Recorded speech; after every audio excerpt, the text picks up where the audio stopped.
Hey guys, no need to fear the blue screen error. We have the solution to get you back on track.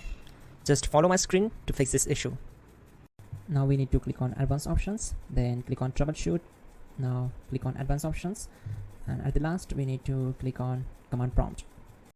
Now type chkdsk space /f space /r space c colon and hit enter.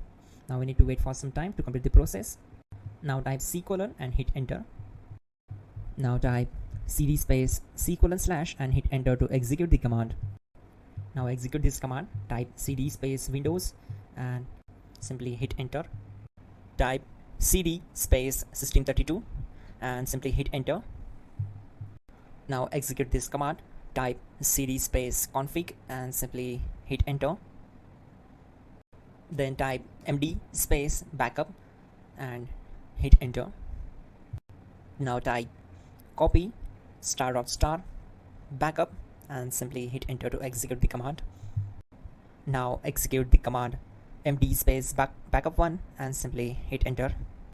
Now execute this command carefully. Type in copy space ** space backup1, then simply hit enter to execute the command. Type in cd space regback and hit enter to execute the command. Then type dir and simply hit enter.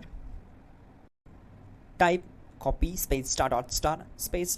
and hit enter. Then type all and simply hit enter to execute the command. Let's move to the next command. Now execute this command.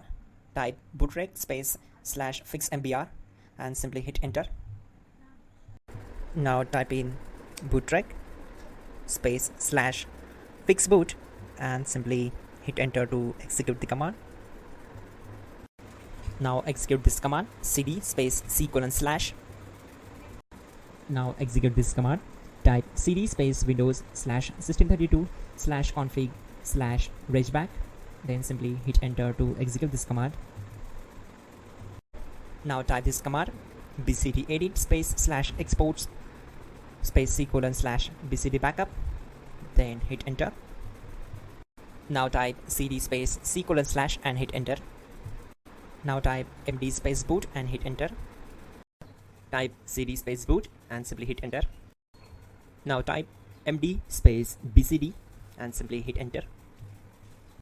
Now execute this command. Type cd space c colon / and hit enter. Type attrib c colon /boot /bcd -h -r -s and hit enter. Type in ren c colon /boot /bcd bcd.old and simply hit enter to execute this command. Type bootrec space /rebuild bcd and hit enter. Type exit and simply hit enter. Now click on continue. It will restart your system. So that's it guys, your problem is solved and you're good to go.